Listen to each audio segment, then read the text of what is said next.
আমাদের অবস্থা খারাপ ভাই। Hello guys, welcome back to my new video. সকাল সকাল উঠেই দেখছি দুজন খেলছে গুলি, তো তাই চলাম গুলি খেলার জন্য। আজ বন্ধুগুলো দেখতে পেয়েছি না, এখনো উঠে নাই ঘুম থেকে।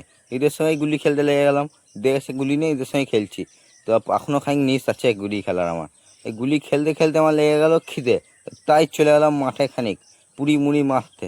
প্রথমে পুরিও খেলাম, তারপর খানিক মুড়িও মেরে দিলাম। দেখতেই পেছো, দুটোই আমার স্টাইলের খাবার। আর তারপর দেখছি আমাদের দোকানে খানি দেখতে পেয়েছি 2 বোতল জল এনে দে। কী করবো, যখন বললো আনতেই হবে, ছুটির দিনও কাজ করতে হয়েছে। তো জল নিয়ে দোকানে পৌঁছে দিয়েছি, আমার কাজ শেষ। এখন আর যাবো না, জীবনে যাবো না, পরে যাবো। চলো তাল পাততে এসেছি বন্ধুদের সঙ্গে। দেখতেই পাচ্ছ পিছু পিছু আমি, সামনে সামনে ওরা। যা চলে গেলাম তাল বাগানে। দেখতেই পেয়েছো তাল পাড়ার জন্য রেডি আছি আমরা।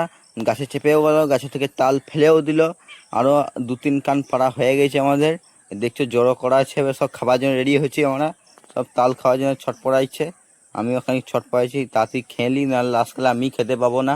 তা চলো তাল খেয়ে সোজা চলে এলাম ঘরে যেয়ে গাড়ির চাবিটা নিয়ে এলাম।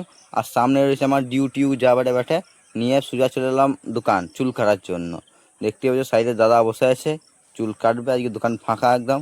বাটি ছাদ দিয়ে চলে এসেছি। কেমন লাগছে বলে লাইক সাবস্ক্রাইব করে কমেন্ট করে বলে দিও। তো সোজা আবার চলে এলাম মিষ্টির দোকান, চুল কাটা খুশিতে ঘরে মিষ্টি খাওয়াবো। তো দেখতেই পাচ্ছ মিষ্টি নিয়ে ঘর চললাম। আবার পরে দেখা হয়েছে।